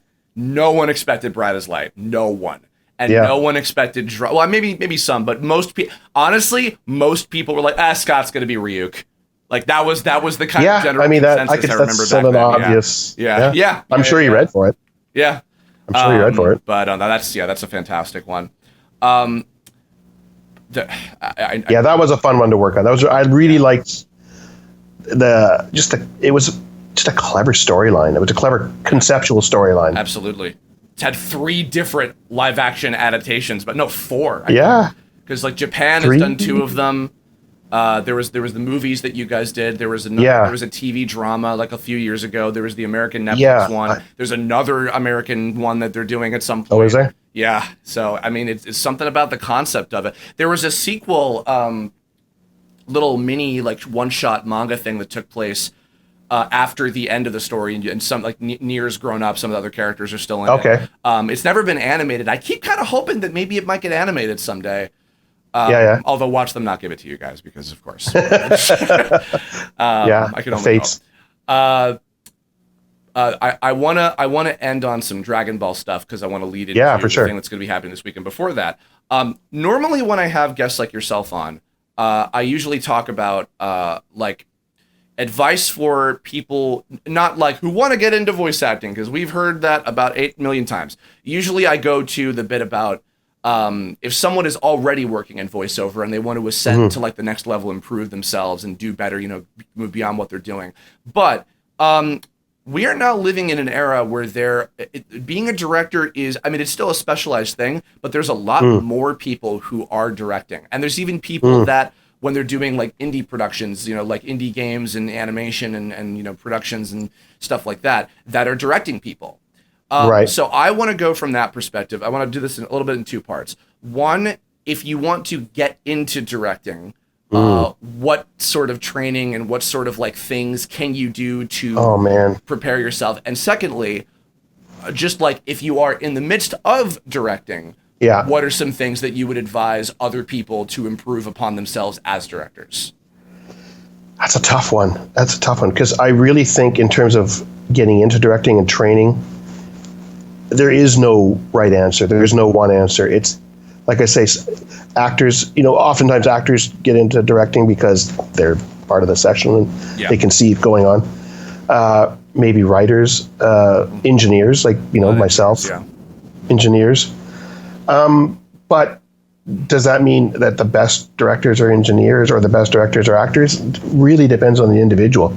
And one thing I've definitely seen in just a few ADR directors I know is everybody's style is different. It really comes down to a personality and how you deal with it. Basically, you've got to take a show and you've got to make all the elements come together and mesh and then sound like a homogenous thing that wasn't recorded piecemeal, which it was. Yeah.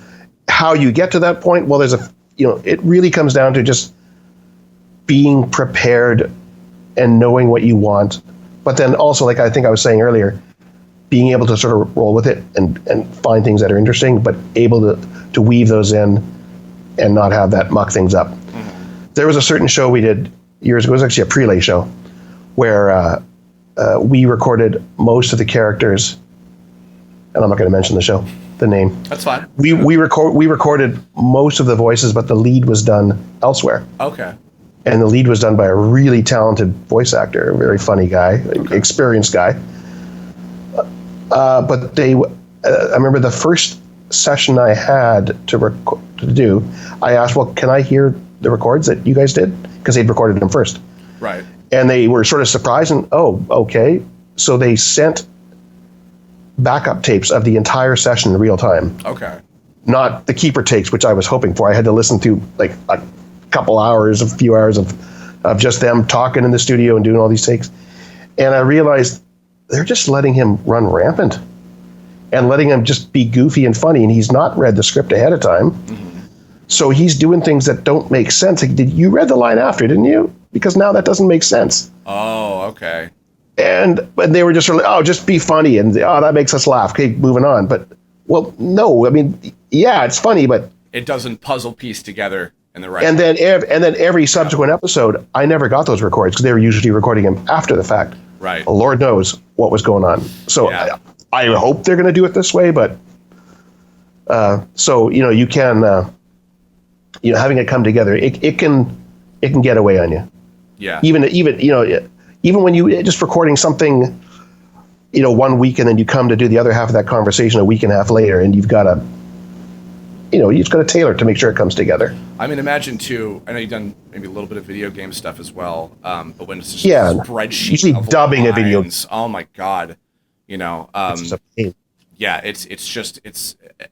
I remember there was a game, and it was great studio, great cast, great director. There was a part where a character was monologuing inside of themselves, like having like an internal monologue, like with the thought filter and everything. And they were like, "Man, mom and dad haven't gotten to spend time with each other like this." And it should have been, "I know, I should let them have some alone time." But they said, "I know, I should let them have some alone time," like they were responding to something. And I'm like, just simple things like that. I mean, that's why when I go through and prep a script, one of the things I do is I'll try to indicate any sort of necessary inflection choices like that. Yeah. So I don't forget when you're trying to read the lines before and after when you're going in, or listen to them if you got them recorded, but you don't always have that luxury, and sometimes you're going to miss stuff. Yeah. And then when you have all the actors together in one place, then it just becomes babysitting. Well, that's sure everybody's on track. I mean, that's prepared for, because you've got very little time. You've got to be like on it in the moment. You can't waffle in a pre-lay session. Yeah. You've got to like know what you're after, be able to deal with it in the moment and get it done, because a whole show is done in 4 hours, usually less. So yeah, that's a whole different animal. But you've got to be able to bring that train into the station on time. Yeah, absolutely. And not on fire. Well, that's very sound advice, very sage advice, for certain. So the last thing I want to talk about, and it's funny enough because this was one of the first things that you worked on, but it goes nicely into. So for those of you, first of all, real quick, for those of you who don't know, tomorrow, this is going to be coming out on Saturday the 6th. Tomorrow on April 7th, Sunday, Karl, along with Saffron Henderson, who is the first English voice of Kid Gohan and one of the early voices of Kid Goku, Brian Dobson, who is the Canadian voice of Dr. Gero and Majin Buu, most of the Majin Buu forms, and Brian Drummond, original first English voice of Vegeta, and he's been Yajirobe and Yamu and Pikkon and many others. They are going to be doing a live stream event on their Instagram, which will be instagram.com/anime.time.machine. Anime Time Machine, please search it. They're going to be celebrating the life and work of the late, great, amazing Akira Toriyama, who is the creator of Dragon Ball, and character designer for Dragon Quest as well, and just one of the greatest manga artists and creators of our time. And you guys obviously worked on the early stuff that came to North America, in the early days of that stuff. So, little history lesson for those of you who don't know. So Funimation licenses Dragon Ball, early 90s. They go to Vancouver, where by that time they have already established themselves as a house for doing localization for anime. The first batch of episodes of Dragon Ball, original Dragon Ball, were done at BLT. Right. Dick and Rogers with Mike Donovan, I believe, was directing those. That's where Saffron got Gohan, and a few of the actors were established there. Yeah, exactly. And then at some point they decided to move the production. They stopped doing Dragon Ball Z, which was the far more popular portion of the show. They moved to Ocean, brought it there. Early days you were engineering on at the beginning. Yes. And then eventually became the primary director on the show.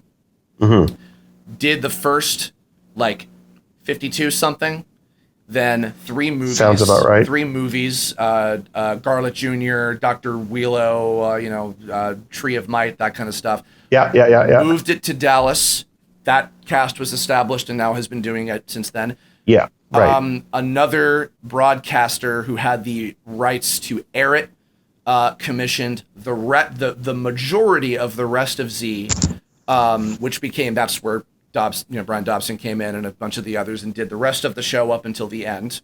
And that has aired in Canada, although apparently, according to people I know, in Canada, you could flip a coin and it would be either the Texas actors or the Canadian actors. Right. It was pretty common. It was very strange. Years go by, Texas predominantly does everything. And then Dragon Ball Kai happens. The remastered, as I often call it, the director's cut version of Dragon Ball Z. Funimation gets the show. By that point, they have changed their method of doing shows. Barry Watson is no longer producing. They have a different mentality of how they do their shows. And Chris Sabat, who is the owner of Okatron, where they do all the Dragon Ball stuff now, and he's Vegeta and Piccolo and many other characters, takes a new approach, and they do a proper dub of Kai. Bring a lot of the cast back, recast a few people. starts airing, and somehow, unbeknownst to us, there's a version of Dragon Ball Kai that you directed for 99 episodes that has never seen the light of day. Yeah, still hasn't, eh? Yeah. And was it 99 of them? 99 episodes. It was everything from the beginning of Z, where Raditz, Goku's brother, shows up, all the way to the end of when Cell is defeated by Gohan. It was that run of 99 episodes. And there were more after that, but they were not... That was like years later they did that separately. But so this is one of the most intriguing pieces of lost media out there in general. So I know that it is going. Let me preface. I know that even the Kai version that you did is going back at least a decade ago. At least. But from your perspective, just to start with, was this just as simple as, hey, we've got a new show for you. We're doing Dragon Ball again. Was it as straightforward as that? Absolutely. Okay. Absolutely it was, yeah. All right. And go ahead. Sorry. Oh, no, you go ahead. I was just going to say, was there a notion of we're going to do it a little bit more accurate to the original story this time? Was there some kind of impetus with that? I think there probably was. Now, if that would have been at the producer and the writers more so. Right. Because I think I might know what you're heading to, or what you're maybe leaning toward is the whole... Is it over 9,000 or 8,000? Well, I know that. I know Brian said that you guys did both, just to make sure. Yes, we did. There was that. We did. Yeah. Well, because one of the other big mysteries... Okay, because also I should mention, I've done a lot of investigating on this because it's just very intriguing to me.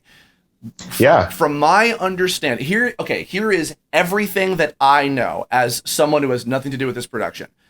Some unknown entity of some kind, I don't know if it was actually... Toei, who are the creators of the show, or if it was some other entity that had the broadcasting rights, not the home release rights, just the broadcasting rights to Canada and probably other English-speaking territories, commissioned Ocean to do this show, meanwhile, Funimation was doing their own dub in Texas, had already been in production, I think might have even already been airing it by that time. Oh, okay. Right. So this was a completely independent thing. Those 99 episodes happen. I know that the other reason, actually the main reason I asked about that was there a little bit more impetus in trying to keep it accurate is because I know Scott had mentioned something about pronouncing Namek as planet Namek. I don't know if Saiyan instead of Saiyan was a thing necessarily. I don't remember that one. Okay, and those of you watching, there's a visual aid I'm showing. You can't see it. Can you see what I'm showing you right now on the screen with the characters? Oh, yeah. Okay. Here's what I know in terms of the people you work with. Oh, the casting, yeah. Okay. I know Richard Cox was the new Goku. Yep. He refuses to acknowledge it for obvious reasons. Saffron is like 99% sure that she came back for Kid Gohan. Yeah. Drummond was back for Vegeta. Scott was back for Piccolo. I think, Krillin was not Terry. We don't know who it was. And who was it? We don't know who it was. Yeah. That sounds right, but I can't think of who it was. Because Terry has confirmed he didn't do it, but we don't know who it is. Frieza, the new Frieza was Lee Tokar. We do not that know, I remember for sure. We do not know who Cell was. It was not Dale Wilson who did it previously. It was someone else. Bulma was Carol Ann Day. Right. We don't know who Chi-Chi was. We don't know who Trunks was. Trunks was not Alistair Abel. And it wasn't, I was going to say Alistair, but that was the first run, right? No, he did the original, and then Matt Erickson did him in GT separately. Okay. Brendan Hunter was Tien. We don't know who Yamcha was. Ted Cole did him originally. It might have been him again. Yeah. Kathy was Chaozu. He might have been gone, but Ted moved away for a long time. It might not have been him. Yeah. We don't know who Chaozu was. It was Kathy originally. Not sure if she came back. Don Brown, I believe, was back for King Kai and he would have been. Satan Hercule. Lucas Gilbertson was Yajirobe. Okay. Cole Howard, and early Cole Howard was the new Android 17. Oh yeah, that would have been early for him, right? We don't know who the other androids were. Brendan Hunter was also Captain Ginyu, the body swapping purple guy. Scott said he was back for Jace. Trevor Duvall was. Oh, Jace! I forgot about that. Jace, yeah. And he did the Scouse accent. Trevor Duvall was Zarbon, one of Frieza's henchmen. Michael Dobson said that he was back for Nappa. And Yeah, he would have been, I'm sure. Dawn something was fortune teller Baba's older woman. Dawn, but not Dawn Brown, I guess. No, not Brown. No, Dawn, like Dawn was an actress. Yeah, I don't remember her last name. And I think I'm not sure. that is everyone that we know. Yeah. That's everyone we know from various sources. So I know it's been over 10 years. Yeah, crap. Is there literally anything else about the whole production that you might remember? Like anything, not even just like, oh, maybe this person worked on it, but just like anything at all about doing the show that you might remember? I just remember really enjoying. Well, it was a lot of fun for one. Yeah. And I really liked a lot of the things that Lee Tokar brought to Frieza. That was really funny and great. And it was a good voice. It was a nice reinterpretation. I love what Pauline had done. I really liked that voice. Yeah. But Lee there's like one moment, like one thing that just stands out for me. And it's just literally a little throwaway moment when Frieza's in his little floating wheelchair thing. And Lee added this thing where he was busy talking naturally about something, and as he zipped it, he went zoom, and it was the funniest fucking thing ever. It just fractured us. I do, and recall, we kept it in. I do recall when we first learned about that this existed. I was at a convention in Michigan, and Scott was there, and I was talking with him about it, and he's like, "Yeah, Richard's the new Goku," and I'm like, "Oh," and he's like, "He's perfect." Because he's a goof. I mean, there's been a lot of good Gokus. Of course. But he was like, because Richard knows how to scream. Yeah. He's a goofball. He's a great hero. Like, he's perfect. And I was like, oh my God. I never would have thought of that. But I'm like, yeah, actually, that is really good. Yeah, it wasn't a voice match by any means. No, of course. No, and that's what I figured. A good reinterpretation. None of these were. Yeah, they were all kind of doing their own thing. Yeah, but I've literally, and I've tried literally even, and you've noticed, every time you guys do a stream and you guys have a new guest, they'll be like, did you work on Kai? Do you remember anything? You know, even Vincent, I was like, remember, it would have been like maybe a couple years after Death Note, you would have been a great Trunks or somebody, I don't know. You know, I've tried to even think of like who was doing stuff with you guys a lot in 2010 that might have been in it. I don't know, you know? I think and like people that weren't in it, like Sam wasn't in it the first time, Matt wasn't in it, the original one. Like a lot of like the staple guys weren't in the old one, and I'm like, well, maybe they might have been in the new one. I've tried everything I can to research anything at all. Crap, and I wish my memory's better. I could fill in some of those. Other than those very principal characters. Yeah, and again, that's literally just out of either like somebody letting something slip or somebody thinking, "Oh, it must be out by now, right?"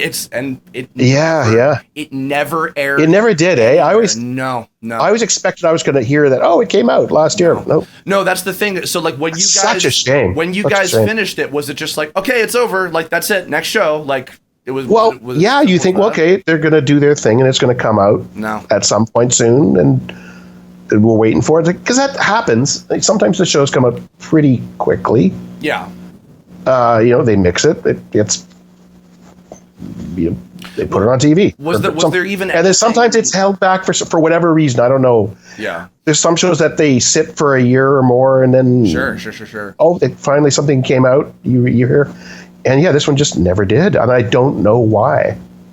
Yeah, why you would have so many episodes too? Literally 99 episodes of this whole entire thing. That's not a cheap production.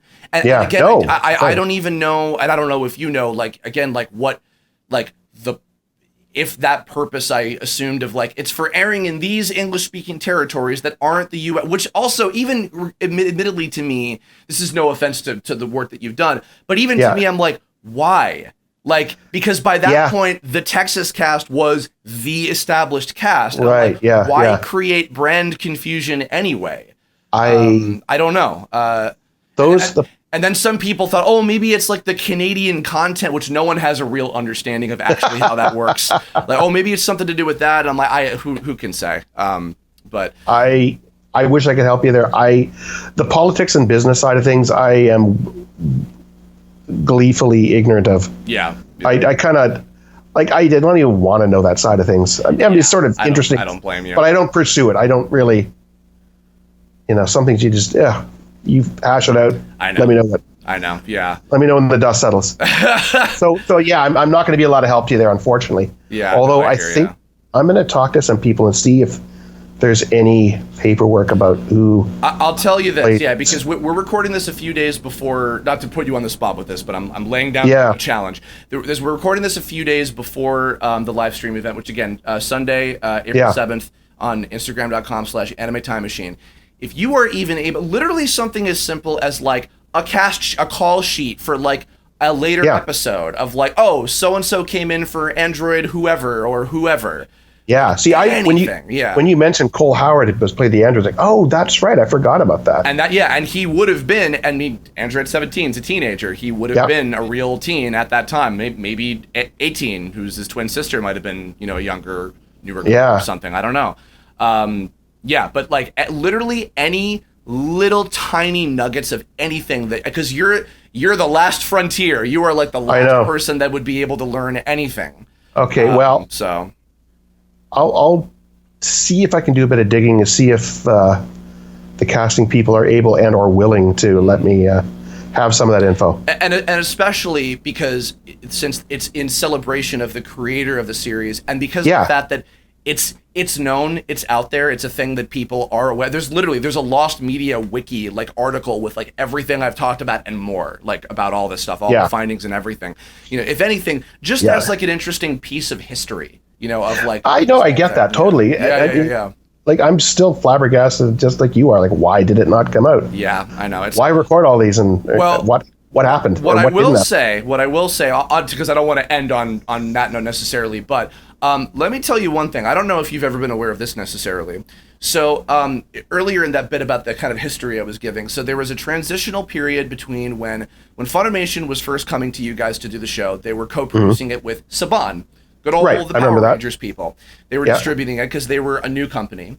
And eventually, after that first run of 52 episodes, and that like stopped in the middle of a story arc, they cut ties with Saban, and then for a brief time, they were working with Pioneer, which later became Genion. Yeah, because I remember we did a couple movies, uncensored movies. Yes, that's right. That's what I was getting to. Yeah. So, and then right after that was when they moved to Dallas. But I have to tell you, those three movies, which were Dead Zone, The World's Strongest, and The Tree of Might. Yeah. Those three movies are some of, still to this day, the most beloved. Oh, really? Yeah. And it's particularly when it comes to the dub and because let me tell you, Tree of Might, which was the one, I don't know if you were, it was the one where Ward Perry played like the kind of evil like Goku. Ward Perry. Yeah. Yeah. So, like, this movie has been dubbed, like, 5 times. Oh, jeez. Like, you guys did 2. There was an edited version with a totally different script, and then the uncut one.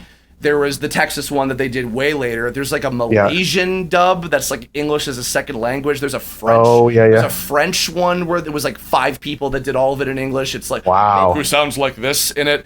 It's ridiculous. But the uncut versions of these 3 movies that you guys did are beloved by still. I got to ask you because you'll know. Please. Which of those movies had the main villain was the bald mad scientist? Paul Dobson as Dr. Cochin. Yeah. Okay. The laugh. Oh my God, yeah. The fucking laugh. So you heard that story, right? Yeah, Ward Perry was the brain in the jar who was the real villain of the movie, and then Paul was the assistant, Dr. Cochin. Yeah. Oh my God. That guy. Oh, so funny. You know the story. Paul came up with a laugh. We thought it was funny. We didn't really plan ahead and realize every second line has a freaking laugh. So good. Yeah. We wanted to kill ourselves by the end, but I also the first one, Dead Zone, which was Scarlett Jr., Don Brown as defining like Goku, Piccolo, 2 of the world's greatest fighters throwing their lives away for such a worthless cause. What a waste. And I'm like, that's good. That's nice. So good. I've stolen everything. Don's awesome. He's a great voice actor. So much fun. Yeah, and this was by the time Peter had taken over for Goku, and he was doing those like Masako no Zawa like screams that were like so close to the Japanese, and I'm like, Jesus Christ. I think Paul was all over all 3 of them as like tons of bad guys. I hope you guys get I'm Paul. sure. I hope you guys get Paul on the show someday because he's a favorite of mine. I love him. Yeah, I know. Well, there's a lot of people I want to get on. Yeah. Scott as Piccolo is insane. Yeah. Oh, of course. Lelania was still Bulma, I think, back then. Yeah, all the different Bulmas. There's been a lot, yeah. Because Maggie was one. That's right. Yeah. Lelania did it for a long time. France Paris, I think, did it at some point. Maybe. Okay, that's probably one of the incarnations I didn't direct. Yeah, that might have been later on, and then I know. Actually, strange. Another fun fact: Lelania Lindbergh, who was played Bulma. Yeah. When where we live here, I found out shortly after we moved here that a couple doors down is where she grew up. Her parents. Lived. Oh yeah, that's right. Yeah, you mentioned in one of the streams. Yeah, it's funny. Yeah. Oh my gosh. Weirdly too, this weird little neighborhood, and we're about a good 45 minutes or more out of Vancouver. Mm-hmm. I'm here. Lelania grew up down the street. Yeah.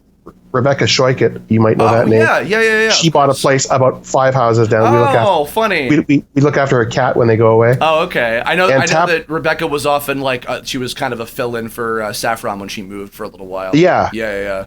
That's right. And Tabitha St. Germain lives not far away. I love Tabitha. About 5 minutes that way. Another funny thing I'm remembering, one of the movie that had the 2 dubs, Oolong, the little funny pig guy, was Alec Willows. Yeah. Usually. Oh, yeah. And then Alec Willows is a sweetheart. He's a great funny. guy. And in another, I guess he wasn't around at some point. So in the other dub, it's Scott doing his very good impression of Alec. And I'm like, Alec had some pretty serious issues, health issues. Okay. Yeah. That took him out of commission. He's happily say he recovered from. Yeah. He's doing convention. He does all the Transformers conventions and stuff. Oh, good. Yeah. I love Alec. He's a great kid. Oh my god, yeah. I actually, it's funny. A couple friends of mine, I'll tell you this too. A couple friends of mine who actually did not grow up with Dragon Ball at all. They missed it. So we watched Kai, like all of Kai, like the Texas version, obviously, the one that came out, because that was like the best way to experience it.